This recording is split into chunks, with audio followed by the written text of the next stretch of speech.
Dando comienzo de esta forma, invitamos a hacer uso de la palabra al presidente de la Sociedad de Amigos de la Educación Popular, señor Enrique González de Toro. Buenas tardes, bienvenidos todos.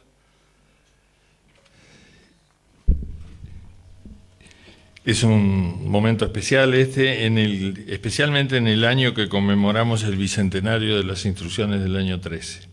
Señor Ministro de Educación y Cultura, maestro Oscar Gómez, estimado exalumno doctor Julio María Sanguinetti, autoridades de la educación, amigos de empresas públicas y privadas que nos acompañan hoy. Vamos a iniciar estas breves palabras agradeciendo muy especialmente a todos a quienes hicieron posible aquel singular primer Congreso Nacional de Educación Intercultural, reconociendo especialmente la generosidad de todos quienes participaron y trabajaron en él. Agradecimiento que también extendemos al presidente de Brasil, don Fernando Henrique Cardoso, quien tuvo a cargo la brillante conferencia inaugural. Congreso que hoy nos permite presentar este libro que recoge ponencias, discursos y profundos estudios sobre la educación. Como dijimos en la apertura del Congreso y reiteramos hoy, el primer Congreso Nacional de Educación Intercultural tuvo como objetivo mirar la educación al futuro, aportar puntos de vista u opiniones diversas, diferentes desde la libertad, la laicidad y el respeto por todas las ideas expresadas en ese marco. Tener como compromiso a futuro la excelencia para contribuir así a la formación de personas capaces de construir su felicidad y de contribuir al desarrollo de una sociedad mejor cada día. De nuestra obligación por continuar aportando a la actualización, a la innovación en planes y métodos, en interpretar tendencias pedagógicas o las nuevas formas de conocimiento para darles a los jóvenes una formación actualizada y práctica, atractiva, que los cautive, que les permita superar la ignorancia, la desesperanza y la exclusión.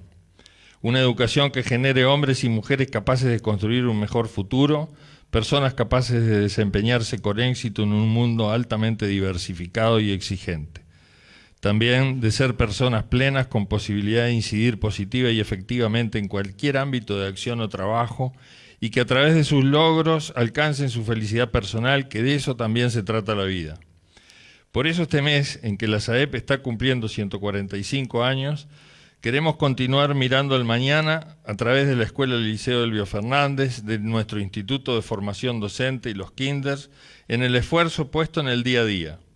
Este tiempo de celebración refuerza el mandato que nos viene de nuestros fundadores, especialmente de Elbio Fernández y José Pedro Varela, por mencionar solo dos. Los hombres viven en sus ideas, en la interpretación y aplicación que hagamos de ellas a las nuevas realidades contemporáneas de cada sociedad. Por ello el libro será sin duda un libro para el análisis, la discusión, el intercambio de ideas, la génesis de nuevas propuestas y su aplicación. De él surgirán nuevos enfoques y soluciones a temas que nos preocupan y ocupan diariamente.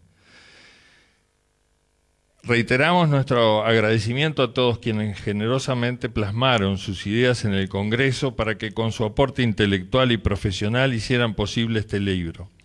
A los expresidentes de la SAEP, contador Luis García Troisi y escribano Julio Jacob, por su trabajo y apoyo en todas estas etapas. A nuestras directoras, docentes y funcionarios por todo el trabajo realizado en el Congreso que nos permite estar hoy aquí presentando el libro. A la librería Linardi Rizzo por su paciencia y profesional colaboración. Al entusiasmo y adhesión del doctor Maggi, que anda por ahí, que hoy estaba complicado con algunos asuntos y nos tiene que abandonar temprano. Al profesor Rama, que nos sorprendió llegando en el día de ayer desde México con un anuncio previo diciendo: a las 4 de la mañana estoy en Montevideo, quiero participar del Congreso y ahí estaré, de la presentación del libro. A nuestros socios y amigos y permanentes referentes en la SAEP, Carmen Tornaría, doctor Pablo da Silveira y Robert Silva. Ahora los dejo con nuestro estimado exalumno doctor Julio María Sanguinetti, que, como nosotros, siente esa caricia del corazón cuando se trata de hacer algo por la SAEP. Muchas gracias.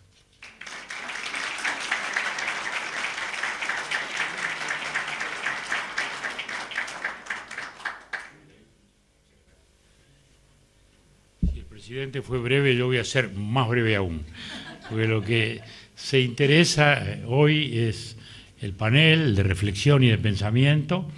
Esta es otra etapa que provocó este tan bienvenido congreso en el cual se abrió una reflexión. No es usual que los institutos de enseñanza hoy abran estos espacios a la reflexión, al pensamiento general, a la búsqueda de soluciones, en un contexto de una educación tan comprometida, con tantos problemas, en la cual todos los días se nos abren espacios de debate y de preocupación. Esto fue un intento muy ambicioso, se diría, de juntar gente, de llamar gente que esté pensando, que esté deseando contribuir, y así lo hicimos, y así lo pensamos, y así colaboramos, de modo que yo simplemente tengo que agradecer la oportunidad de haber ayudado a hacer lo que se hizo. Y ahora escuchemos a los que tienen que hablar. Muchas gracias.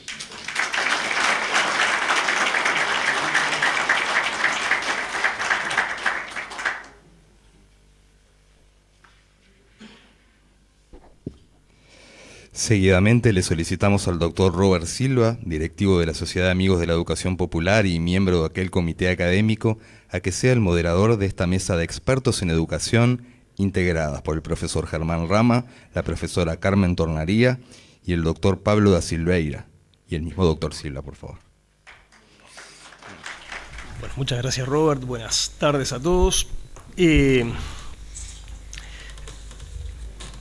Hay días en los que pasan muchas cosas que tienen que ver con un tema específico, y hoy es uno de esos días.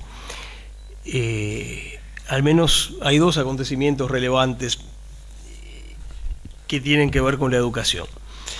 Uno es la presentación de este libro.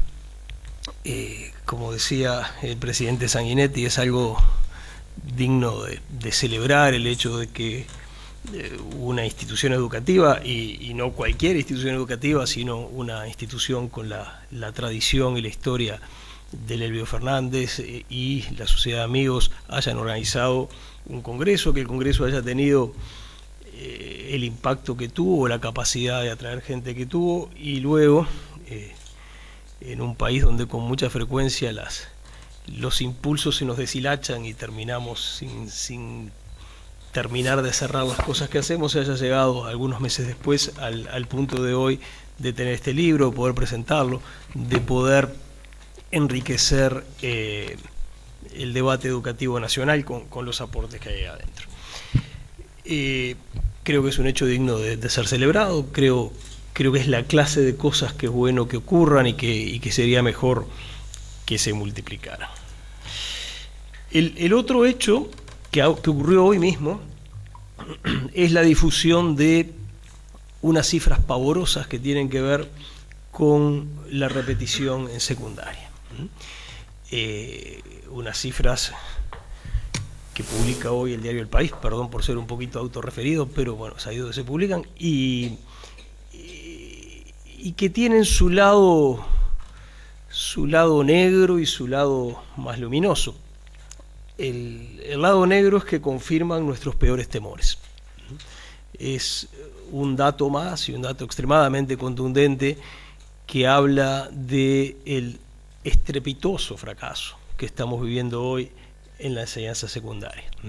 Un dato además que es convergente con muchos otros datos que conocemos, como por ejemplo las también pavorosas tasas de desafiliación o de deserción, es decir, el porcentaje de alumnos que abandonan la enseñanza media y en particular la enseñanza secundaria antes de haber concluido. Los uruguayos hemos seguido un proceso raro en los últimos años. Por una parte, en los papeles hemos aumentado nuestras ambiciones en materia de educación obligatoria. La última ley de educación elevó el límite superior de la educación obligatoria a los 18 años. Y al mismo tiempo que hacíamos eso, quedábamos colocados como el país con peor tasa de egreso de la educación media en América Latina. Una curiosa contradicción que habla de la inmensa distancia que en este campo, como en tantos otros, se han abierto entre lo declarativo y lo que realmente ocurre. Pero al mismo tiempo, creo que la publicación de estos datos hoy tiene un lado más luminoso, más positivo. Y es que las instituciones funcionaron frente a una voluntad de los responsables de estos malos resultados de ocultar la información, de impedir que los ciudadanos sepamos lo que está ocurriendo o al menos tengamos una medida más precisa de la magnitud del fracaso que estamos viviendo. Hay un órgano de prensa que, en ejercicio de una libertad de prensa que felizmente seguimos pudiendo ejercer en Uruguay, apela a una norma legal que nos protege a los ciudadanos en el acceso a la información pública, y eso funciona. Eso funciona de manera tal que esas autoridades que no tenían la menor voluntad política de divulgar esta información terminan haciéndolo.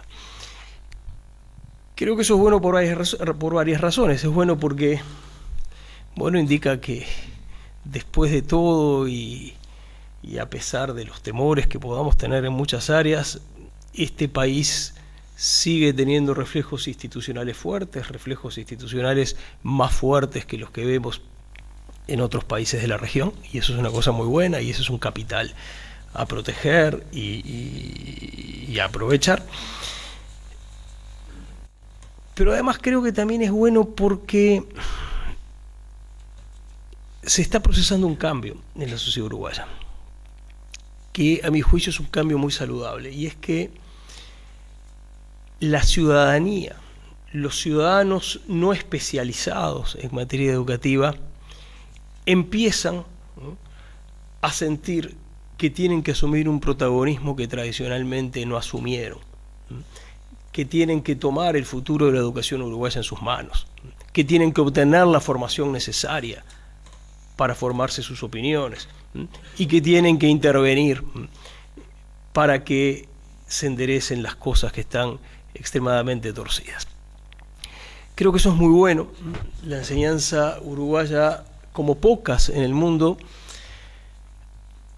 se ha convertido en un coto exclusivo de las corporaciones y de los especialistas. Y eso es malo.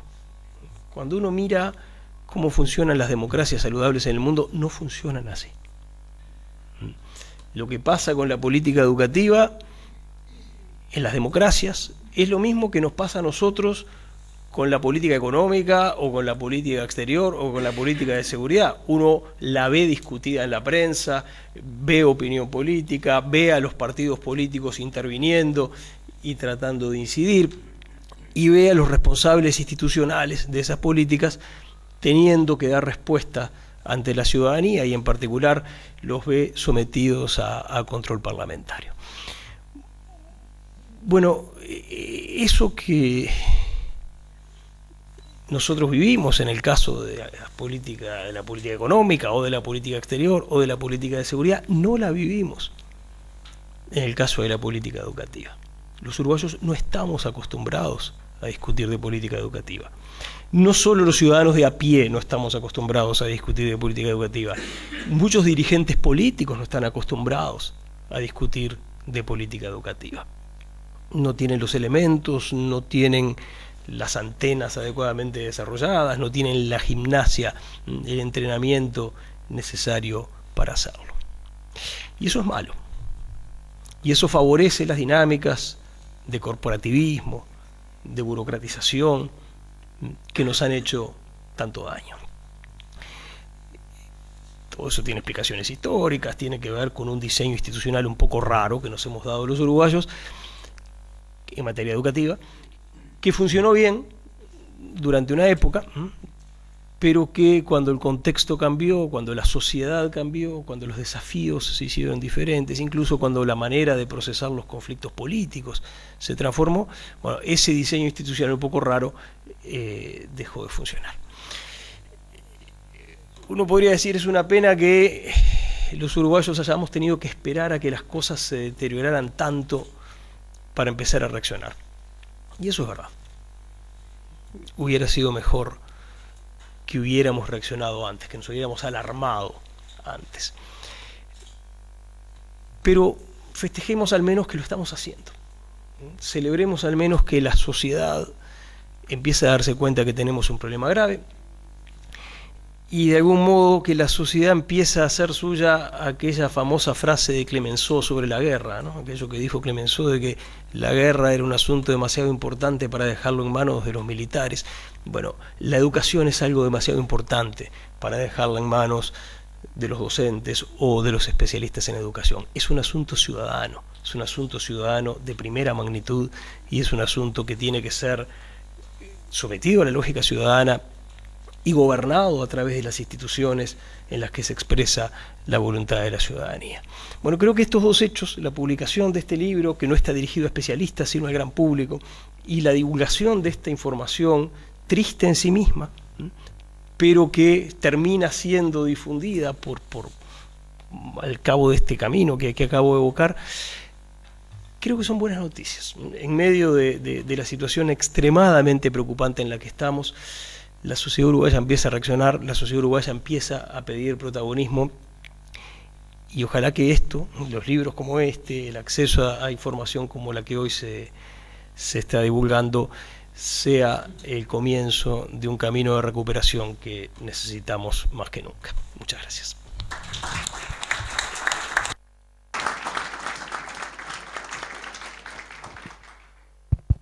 Bueno, muchas gracias, Pablo.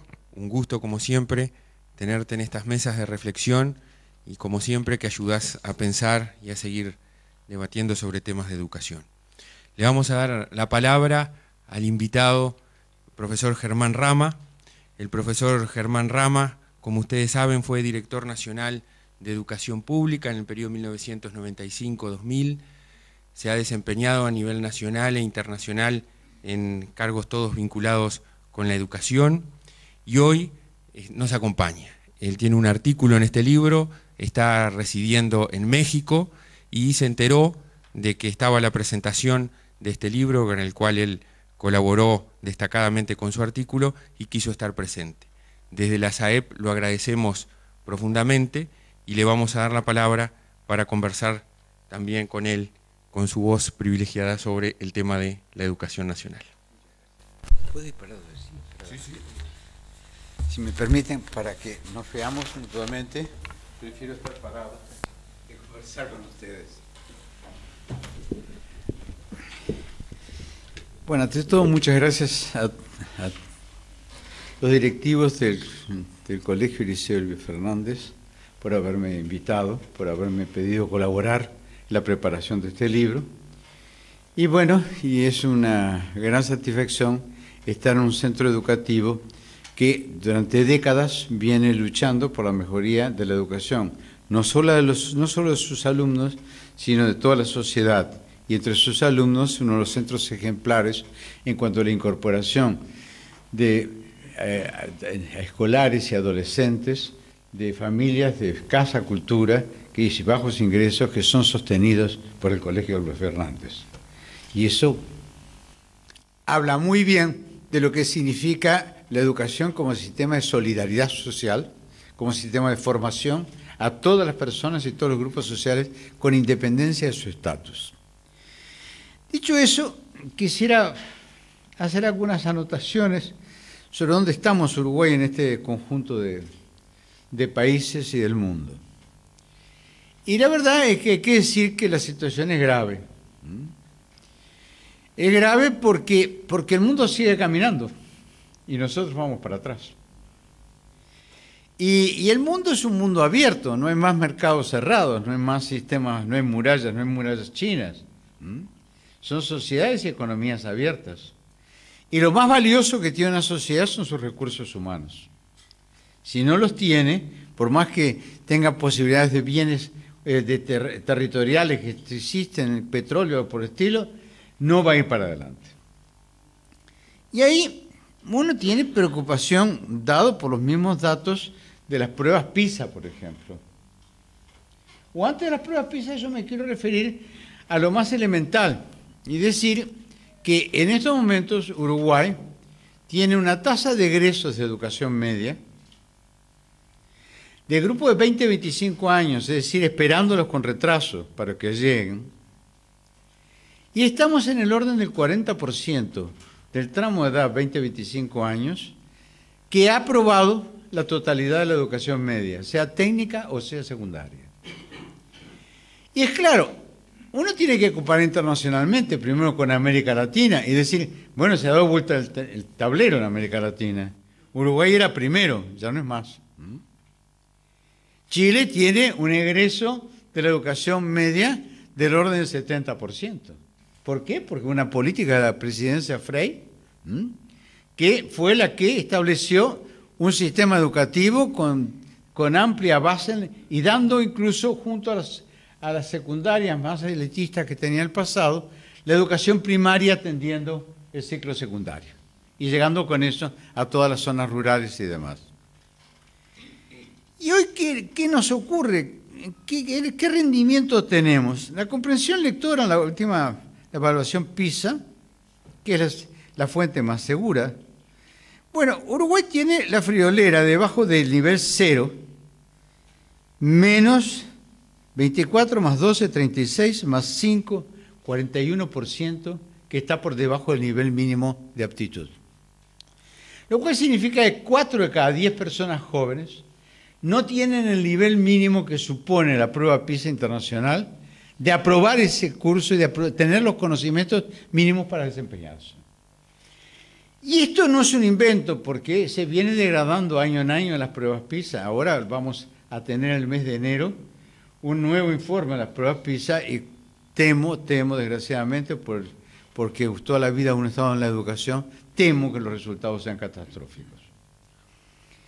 Y cuando uno mira así Uruguay, que está así, bueno, ¿con qué nos comparamos? Sí, puede compararse uno con, decir, tenemos 40% de egresos de la educación media, y los suizos tienen 92. Yo viví en Suiza 3 años por razones de trabajo, y trabajo con mi esposa en Suiza, y tenía al lado una escuela, iba a la escuela, hablaba con autoridades educativas y demás. ¿Y cuál era el sistema? El sistema era muy simple. Tienen 210 días de clases. Nosotros este año llegaremos a la triste idea de que apenas tenemos 150 días de clases por las huelgas, por los conflictos, por lo que sea.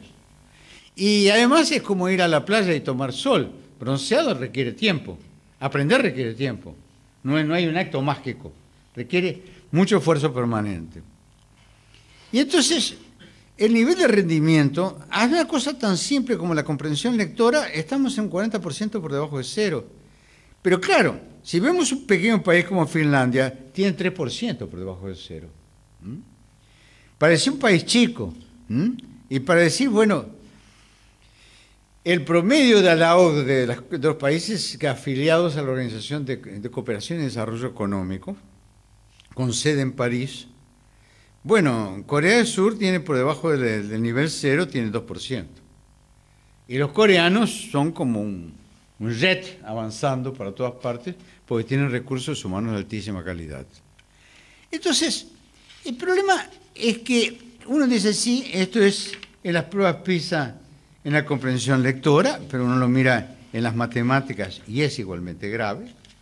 Y ahora vamos a tener un gran chubasco con los resultados de las próximas pruebas PISA. Entonces, hay una gravedad de nuestra situación nacional. En último término, la historia de nuestro país es una historia que se construyó con educación. Es José Pedro Varela y su grupo, que se entiende con Latorre muy bien, y Latorre viene en una guerra con el Paraguay y tiene una idea clara de que hay que ordenar el país, y apoya la idea de la escuela popular. Y viene después el gobierno de Valle de Ordóñez, que, entre otras cosas, levanta nada menos que un liceo en cada una de las capitales departamentales, en el año 1912. De los 18 departamentos, 12 se hicieron en el año 12, y 6 en el año siguiente, porque no se llegó a tiempo a conseguir casa, a tener profesores. Y es muy interesante señalar cómo el país tenía una voluntad de ir hacia adelante. 1/3 de toda la matrícula de ese interior creado de golpe eran mujeres. Es decir, La liberación y el papel de la mujer comienzan en aquel momento indicando en poblados chicos, como era Durazno, como era Paysandú, en poblados muy chicos, o como eran Rivera, había ya una conciencia clara de que el sexo no era discriminatorio, sino que tanto hombres como mujeres tenían que formarse en la educación. Y ese fue el primer gran eslabón, pero el segundo gran eslabón fue levantar 400 escuelas rurales, con lo cual se empezó a armar toda la campaña, porque un país que había tenido en la terrible guerra civil de 1903-4 una matanza inimaginable, absurda, de una idea de decisión del país. Bueno, eso es en el año 4, entre 3 y 4, y en el año 12, antes del año 12 se crean todas las escuelas primarias que acabo de señalar y las escuelas rurales, se crean los liceos departamentales, y viene un movimiento que le sigue después, que es la creación de los institutos normales, donde va a haber un papel de las instituciones como la nuestra que estamos aquí, en que organizaciones de familiares, de empresas, de docentes y demás, se ponen de acuerdo. ¿Para qué? Para ir levantando primero que nada institutos normales. Y hacia el año 1950, el Uruguay tiene un instituto normal en cada una de las capitales departamentales, con lo cual es asegurado que haya un stock de maestros bien formados, con los comités de evaluación que llevan las comisiones examinadoras, que estaban formándose intensamente. Estas etapas que fueron los liceos departamentales, que, caramba, hay que decirlo, levantaron 100 liceos en el interior del país. Acá, por el esfuerzo de la comunidad para crearlos, y por un respaldo político para crearlos, como una grande salida para el país. Y el país pega un gran salto en materia educativa. Y tiene capacidad de asimilación. Yo recuerdo en mi vida que a los 3 años egresados del IPA, que estoy en Colonia Valdense, me presento a un concurso de oposición, el primer concurso de oposición que había para profesores de secundaria en historia, y bueno, lo gano y voy a Maroñas, que era un antiguo establo, que las moscas querían recuperarlo todo el tiempo, el establo, y que los chicos, las familias eran rurales que habían llegado, chicos con mínima información, con un deseo de aprender. Y en aquel momento empecé a entender qué es lo que ocurría, y con la ayuda de un sociólogo francés que estaba en el Instituto de Ciencias Sociales como asesor de la UNESCO, yo trabajaba allí también, empecé a recorrer casa por casa, familia por familia, para ver cómo se organizaba la demanda social y cómo la gente tenía conciencia de que el camino en futuro era la educación y había que llegar por el liceo. Entonces, cito esto para citar contextos muy distintos, para decir que nuestro país tuvo históricamente una serie de empujes muy fuertes para ser un país distinto, para ser un país con un alto nivel educativo y con un compromiso por la educación muy fuerte, que desgraciadamente no es la pauta actualmente. Y en consecuencia hay que preguntarse qué va a pasar de nosotros, porque nosotros lanzamos las escuelas de tiempo completo con don Julio Sanguinetti, que era el presidente. Fuimos a presentarle la propuesta de que el país necesitaba escuelas de tiempo completo porque había una procreación muy elevada por tramos de ingreso y de baja cultura, de baja educación, muy fuerte, y que teníamos que de alguna manera hacer un esfuerzo muy grande para crear escuelas de tiempo completo. Y así, en la última administración con él, nosotros levantamos 104 escuelas de tiempo completo.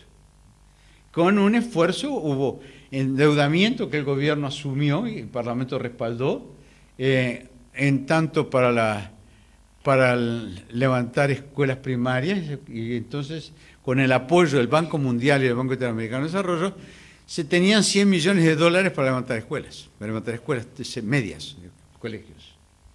Y eso permitió hacer una gran transformación de la educación allí. Después, desgraciadamente, el ritmo fue más lento, y aún no hemos llegado a 200. Estamos por debajo de esa cantidad.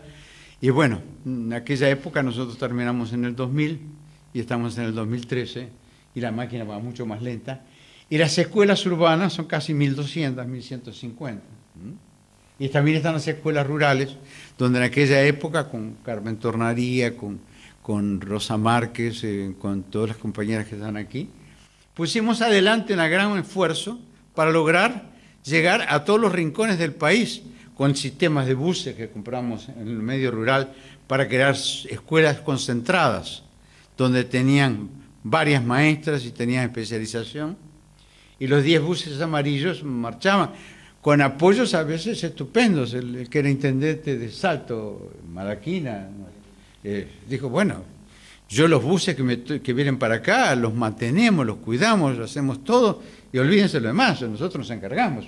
Ustedes ya pusieron esto, y entonces había un esfuerzo que se hacía con las intendencias muy grande, y fue un primer gran empuje para crear, como se crearon, 22 escuelas rurales que tenían séptimo, octavo y noveno, que todavía están allí, que no se crearon más escuelas después de aquel esfuerzo. Digo estas cosas para decir, miren, el gran problema del Uruguay es como nunca el problema de tener una excelente educación y formar a la gente para que la gente pueda desempeñarse. Y el mundo es un mundo en que lo que cuenta es la calificación intelectual y técnica de la población. En estos momentos, en países como Alemania, en países como Francia, en países como los escandinavos, en países como Austria o Australia, en el otro extremo del mundo, tienen que en la educación terciaria, tercer año de educación terciaria, es decir, primer ciclo de la universidad, están egresando el 40% de la generación.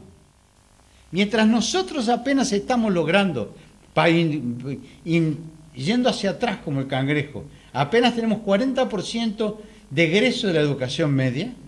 En todos los países, si ustedes tienen nada más que consultar las tablas de la OCDE y el informe anual para verlo, en todos los países de la OCDE, que son todos los europeos, Estados Unidos, está México, está Chile ahora como país latinoamericano, y están los Japón, que está entrado hace tiempo, pero China, que por primera vez se incorpora a las pruebas PISA con resultados en la principal capital impactantes en la escuela primaria y en la escuela secundaria. Y entonces, nosotros, ¿qué nos ocurre? Que mientras el mundo desarrollado y el mundo que busca el desarrollo de cualquier forma tiene 40% de matrícula de egreso de tercer año de educación terciaria, sea universitaria o no universitaria, nosotros no logramos tener 40%, nada más que 40% al término de la secundaria. Y esto mide en forma dramática nuestro retraso. Y el problema hoy día en nuestro país es qué es lo que puede pasar a un país que está caminando para atrás, que está retrasándose, que además está abandonado a los conflictos de toda índole, las huelgas permanentes que constituyen el estado de abandono para los educadores, quienes hemos trabajado en liceos y zonas muy populares de Montevideo. El liceo la escuela era la vida de la gente, porque era la única manera de aprender, porque había que crear cartillas, boletines que llamamos a las familias, porque había que las familias poder leer un cuento breve, poder hacer una operación matemática, saber jugar un juego de dados con determinados resultados, porque había que trabajar en la familia, y la familia nuestra, de Uruguay hoy día, es una familia que está endeble. Ha descendido la natalidad fuertemente en las clases medias,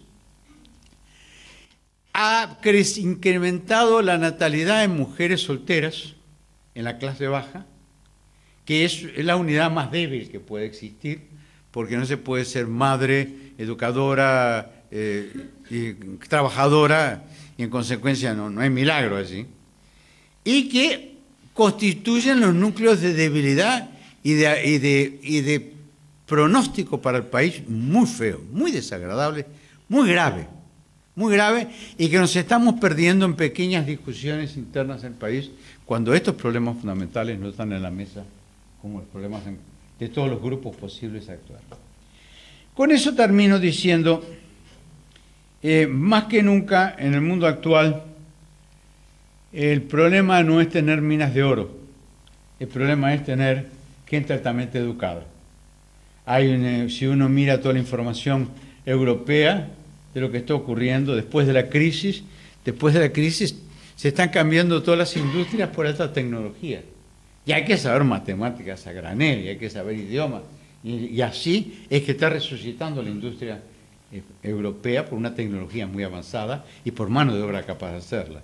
Hoy día no hay una empresa extranjera que viene a invertir al Uruguay porque no hay mano de obra adecuada para alta tecnología. Entonces, yo creo que este es un momento grave en la historia de nuestro país, un momento de esos que son necesarios cambios importantes, como fue en su momento la creación de las escuelas bajo José Pedro Varela, la creación de los liceos departamentales con Valle y Ordóñez, la creación de liceos en las localidades menores, hechas por el pueblo, por las comités de amigos de la educación popular, haciéndolo, y que es necesario más que nunca hacer un cambio cuantitativo y cualitativo, porque el mundo está cambiando y nosotros no. Y eso es un diagnóstico muy grave para el futuro del país. Lamento tener una voz un poco no agradable de oír, pero creo que en estos momentos en que se esconden tanto las informaciones sobre lo que realmente pasa en el país, la necesidad indeclinable, como ha pasado a partir de una demanda ante el Consejo de Educación Secundaria para que publicara los resultados de la educación, porque no había estadísticas disponibles, y tuvo que el juez obligar al Consejo de Educación Secundaria a publicar los resultados estadísticos de la educación secundaria. Miren ustedes, es un indicador gravísimo de que haya que ir a la justicia y ganarlo a lo largo de 2 años para que se tenga noticias de cuántos desertan, cuántos son repetidores y así sucesivamente. Y bueno, lo peor que puede ocurrir es esconder como el gato los excrementos como solución. Entonces, de alguna manera estamos en una etapa en que el país tiene que dar un fuerte cambio con todos los grupos políticos, no importa cuáles sean, tienen que estar todos unidos en la transformación y cambio del Uruguay del siglo XXI, de un Uruguay que en el contexto internacional se quedó para atrás. Y que entonces fue históricamente, salió adelante porque hubo un José Pedro Varela, porque hubo una creación de liceos departamentales con Valle de Ordóñez, porque hubo una movilización popular creando liceos populares en todos los rincones del Uruguay, porque hubo una acción permanente de los consejos de educación en los años siguientes desarrollando, pero hoy hay que decirlo con total sinceridad, está trancado el sistema, está trancado el país. No es un problema de responsabilidad de Juan, de Pedro, de Diego, el país está trancado y el cuadro es muy grave y es muy importante lo que está haciendo nuestro colegio aquí, reuniéndonos, dando la oportunidad de, por primera vez, de explicar dónde estamos parados como nación, como sociedad de un pequeño país, de apenas poco más de 3 millones de habitantes, que históricamente pudo sobrevivir en la tierra porque sus recursos humanos eran muy calificados. Y esa fue la clave del Uruguay. Bueno, muchísimas gracias y perdonen la extensión.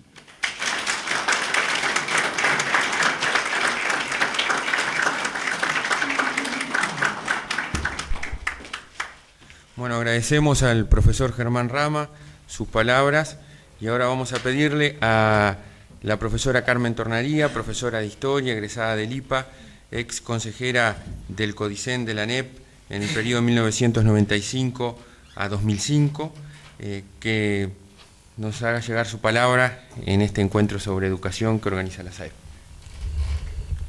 Bueno, buenas tardes. Primero me quiero referir a la lindísima experiencia vivida en la preparación de este congreso.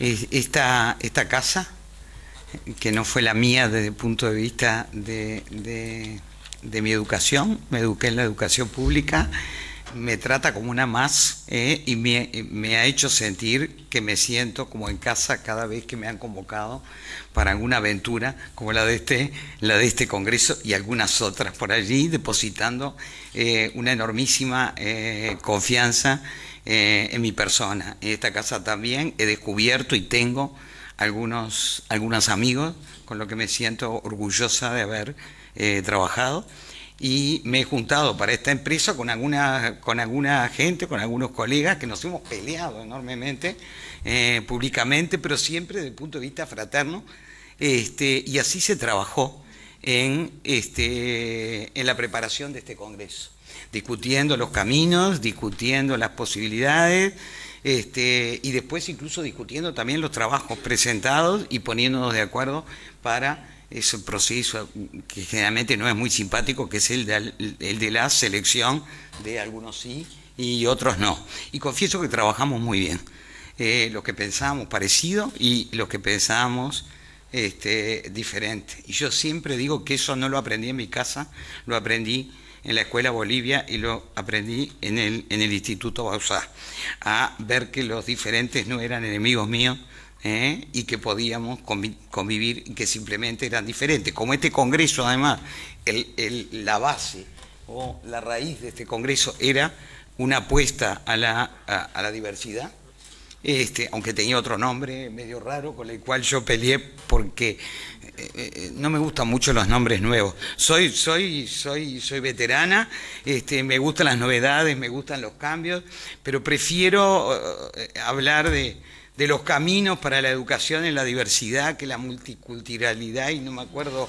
una cosa, unos nombres muy rimbombantes que a veces me parece a mí, en vez de aclarar, complican. Pero al final nos pusimos de acuerdo incluso en el nombre del Congreso.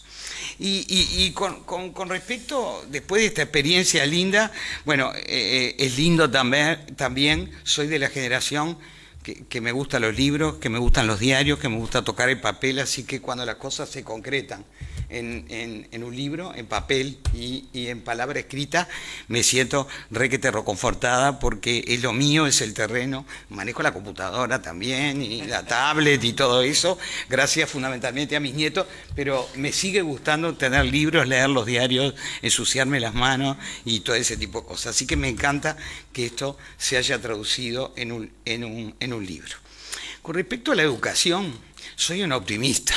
Bueno, soy un optimista con respecto a la vida, me considero una mujer feliz, estoy casada con el mismo individuo desde hace más de 40 años, tengo 4 hijos que son distintos a mí y a mi marido, pero que son todos buena gente, y tengo 4 nietos que me roban el corazón y parte de mi tiempo actualmente. Entonces, en general, estoy contenta de ser uruguaya, estoy contenta de ser docente, aunque agarré para otro lado, al principio iba a ser abogada, pero nunca me arrepentí de haber elegido esta carrera, aunque mi papá se enojó mucho en su momento, porque cuando me recibí le dijo a mi madre, él era abogado, bueno, y acá hay algunos amigos de él de entonces, le dijo a mi madre, bueno, al fin y al cabo es casi una carrera.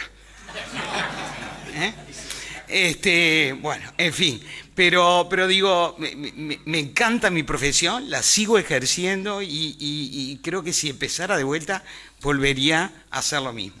Entonces, como me considero una mujer feliz, soy optimista. Digo, la gente que en general es pesimista es porque ha tenido desgracias. Digo, yo he tenido desgracias también, pero en general cuando pongo la balanza sale positivamente. Entonces, en cuanto al tema educación, estamos en problemas, pero yo también tengo una buena noticia, como tenía Pablo. La buena noticia es que creo que en donde mejor se cumplió, como decía Germán, eso que hizo a nuestro país, que para mi gusto consiste en el pacto, en el contrato social que caracteriza a la República y que nos caracterizó a nosotros, que es ese contrato social no escrito entre la ciudadanía y el Estado, yo creo que fue en la educación, es en donde mejor se cumplió. Ante la propuesta de Varela de que la educación fuera obligatoria, fuera laica, fuera pública, fuera científica, en donde predominaba la razón y no las creencias, bueno, esa fue la propuesta, lo que tiene que hacer un Estado democrático, propuso eso.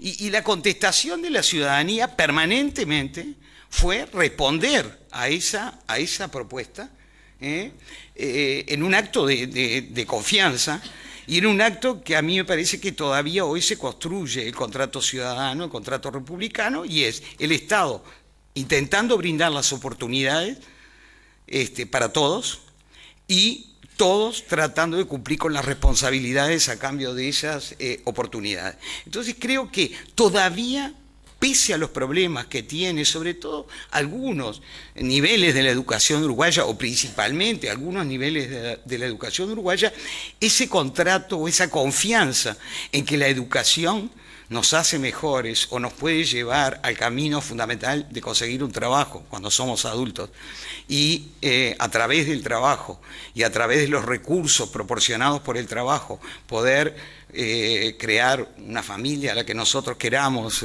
poder tener amigos, poder pertenecer a un partido político, poder pertenecer a un sindicato.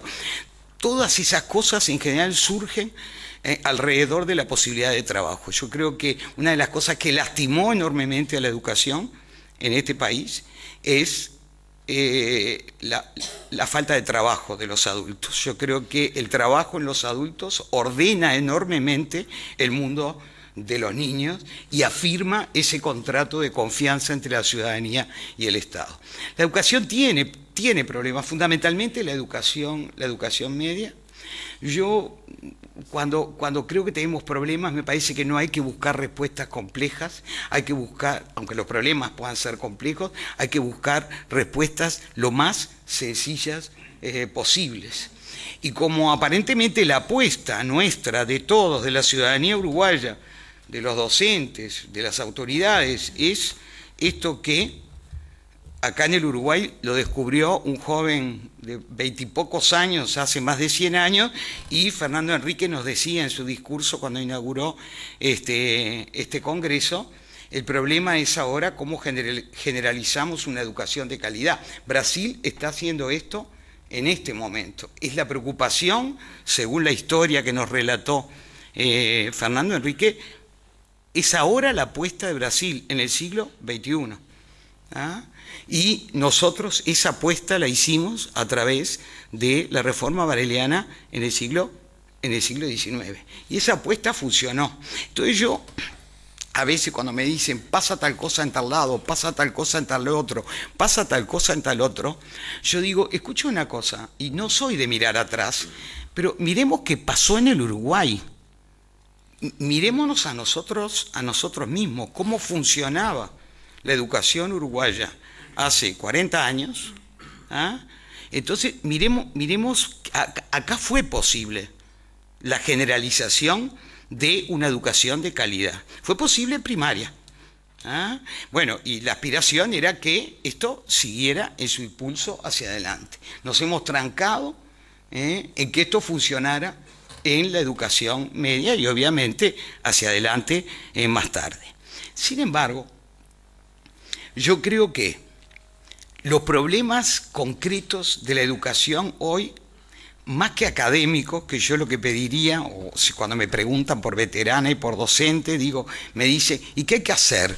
Y yo digo, mira, lo primero que yo haría, declararía obligatorio la lectura para los docentes de la tradición pedagógica uruguaya. José Pedro Varela, Enriqueta Contirriqué, Vázquez Acevedo, Julio Castro.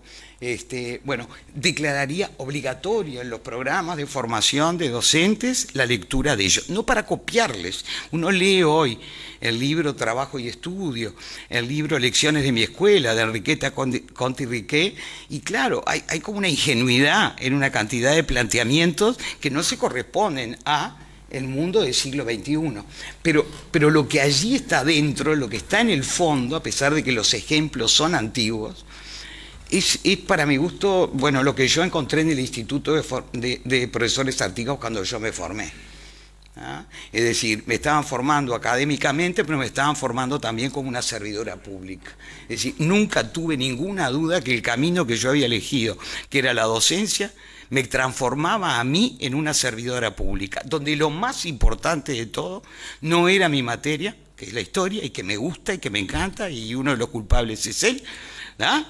de que me guste y de que eligiera ese camino, pero eso no era lo importante. La infraestructura del liceo donde trabajaba tampoco era lo más importante.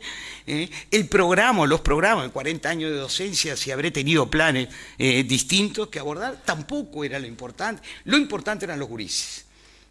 Lo importante eran los gurises y el objetivo eran los gurises, no yo, ni mi profesión, ni los ladrillos o el container de donde estaba enseñando. Eso yo lo aprendí en donde me formé como docente, y lo aprendí, entre otras cosas, no solamente de mis docentes, sino que lo aprendí a través de la larga tradición generosa y profunda del pensamiento pedagógico uruguayo, que no hay que descartarlo, no hay que descartarlo.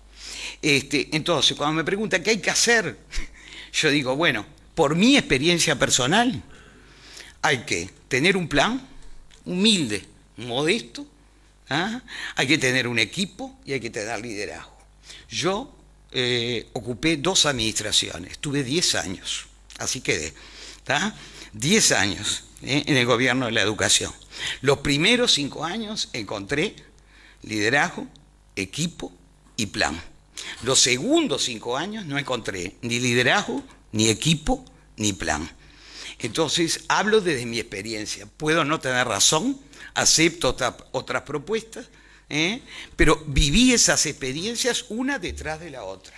Y entonces vi cómo, pese a las dificultades, pese a las resistencias que siempre van a estar presentes entre los adultos, entre los gurises, cuando uno hace propuestas radicales de cambio, siempre va a haber, siempre los uruguayos primero decimos que no, y después empezamos a pensar. Bueno, si hay liderazgo, si hay plan y si hay equipo, uno convoca a otra gente que se encuentran, algunos están sentados por acá, que se sienten como felices de meterse en esa aventura y de ser pioneros, y empezar algunas experiencias. Estoy hablando los bachilleratos tecnológicos, estoy hablando del Plan 96, estoy hablando de la fundación de los centros regionales de profesores, entre otras cosas. Digo, no quiere decir que el Plan 96 sea el plan, no quiere decir que el plan de los SERP sea el plan por excelencia, o que los bachilleratos tecnológicos tengamos que quedarnos con esos y no pueda haber otros o no pueda haber modificaciones. Pero atrás de cada uno de esos planes, había gente metiéndole para adelante y haciendo que eso funcionara. Bueno, en la segunda administración no encontré eso. Entonces, cuando me dice, pero ¿y qué pasa ahora que se habla de acuerdo y hay acuerdo y no hay acuerdo y se firma el acuerdo? Y bueno, y yo digo, bueno, a mí me parece muy importante, como dice Pablo, que se lo he sentido muchas veces, que el poder político, el Parlamento, la Presidencia de la República, etcétera, impulse al equipo, impulse el plan, pero después lo político partidario tiene que quedar fuera de las decisiones que se tienen que tomar. Lo político partidario lastima, lo político partidario en la segunda administración que yo integré lastimó la función del equipo, el crecimiento del liderazgo y el éxito de las cuestiones. Yo en este momento estoy trabajando en planes que son exitosos y estoy trabajando con gente a través del Ministerio de Desarrollo Social y a través del Ministerio de Trabajo en planes de capacitación para adultos, especialmente mujeres, pero no solamente mujeres. Y esa población es parte de la población que el sistema educativo expulsó de la educación media y es parte de la población que hoy se encuentra sin destino desde el punto de vista laboral, porque quieren trabajar y no pueden encontrar trabajo. ¿Por qué? No solamente porque tengan algunas dificultades que son relativamente pocas, esto es una buena noticia en la población con la que yo trabajo, de leer y de escribir, de comprensión lectora o de manejo de la matemática básica. No, el problema es que lo que no tienen son las competencias que también las da la educación, y que a veces no tienen que ver con lo académico, y que a veces no la mide la prueba PISA, que es lo que se llama las competencias transversales, que hacen a la formación ciudadana y a la integración al mundo del trabajo. ¿De qué estoy hablando? Una comunicación adecuada, apropiada, respeto por los diferentes, autonomía personal, autoestima, poder trabajar en equipo, esas competencias transversales. Cuando hablamos con los empresarios, en donde buscamos nichos de posibilidades para la gente que capacitamos, dice, mire, los uruguayos y las uruguayas todavía, a pesar de los líos de la educación, siguen teniendo, aquí sigue habiendo como una buena base que la da la escuela, dicen los empresarios y las empresarias. ¿Saben lo que pasa? Que después, como no continúan, y esta gente sin trabajo durante tanto tiempo, miren, los líos, las cosas las aprenden rapidísimo las que tienen que hacer, lo que sea.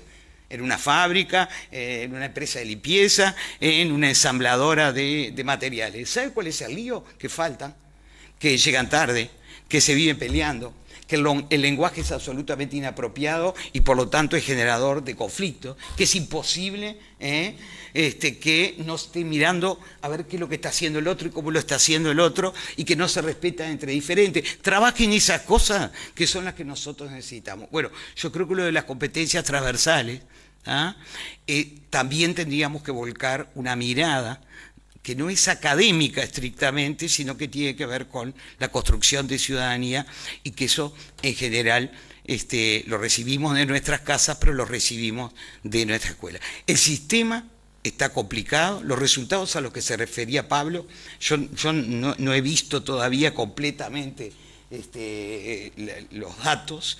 Yo siempre digo que a veces los que investigan están ansiosos de tener datos y tener cifras, pero los problemas que tiene la educación media, yo personalmente con la gente que trabajo no necesito las cifras que me las dé el Consejo de Educación Secundaria, porque en cada grupo, y tengo 2 o 3 grupos de adultos por año, en cada grupo lo sé mejor expresado por ellos que las cifras que me pueda dar el Consejo de Secundaria, cuál es el lío que hay en la educación media.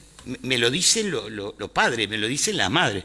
No necesito que me lo confirme tal cosa. Entonces, uno de los datos que vi también por medios de prensa es que los resultados son acalambrantes no solamente en la educación pública, los resultados son acalambrantes también en la educación privada. Por lo menos eso es lo que leí en el artículo del liceo, del diario El País, creo que de ayer. Entonces, bueno, esto lo que está mostrando son mejores, igual los resultados de la educación privada en educación media que los de generales de público. Pero cuando se juntan unos y otros, los resultados son bastante desastrosos en educación media y están metidos todos en la bolsa. Entonces yo creo que deberían aprovecharse esa confianza todavía fuerte de la ciudadanía uruguaya en que la educación sirve, para conseguir trabajo, que la educación sirve para mejorar la seguridad pública, que la educación sirve para ser feliz, para conformar familia, para todo este tipo de cosas. Es una propuesta muy sencilla y muy humilde. Entonces me parece que lo que a veces me vuelve un poco desanimada es que miro un poquitito 15 años para atrás y lo único que veo medio como desanimadamente es una gran sensación de pérdida de tiempo. Y entonces me parece a mí que si hay una cosa en la que no podemos perder tiempo como ciudadanía, como gobierno, como Estado, es en el terreno educativo, porque perder tiempo en discusiones estúpidas, en idiotismos intelectuales, en pelea de chacrita político-partidaria, me parece que es dejar al garete a gente, no a números, a gente con nombre, con apellido, y cuando eso se hace muy grande ya el daño ya no es personal o individual, sino que el daño es generalizable, porque va a quedar un grupo importante de personas fuera de la ciudadanía. Y como sigo pensando con Varela que para que exista república tiene que haber republicanos, yo preferiría que las oportunidades de convertirnos en republicanos fueran para todo el mundo y no solamente para unos pocos. Muchísimas gracias.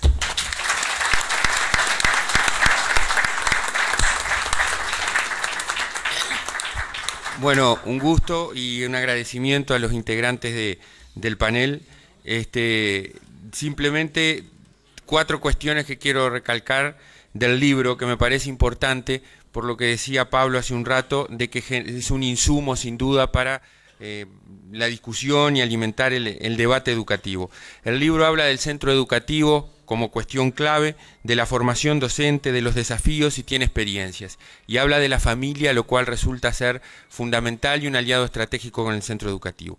Ha sido un gusto para la Sociedad de Amigos de la Educación Popular contar con la presencia de ustedes, contar con la presencia de los destacados panelistas que mucho colaboran y generan opinión en educación, como Pablo, y de personas con las cuales tuve el enorme orgullo, placer y gusto de trabajar, como Carmen, como Germán, como Rosa Márquez, que está acá acompañándonos, Teresita, Sonia Escafo y Nadruz, que está allá también, Juan José Villanueva, y no sigo mencionando porque digo, esto es lo importante de la educación, que hay gente vinculada con la educación de distintos partidos políticos, de distintas concepciones o posicionamientos, y que lo importante también resulta ser unirnos todos por trabajar, por recuperar la educación, que en definitiva va a ser recuperar al país. Gracias a EP por permitirnos esta oportunidad.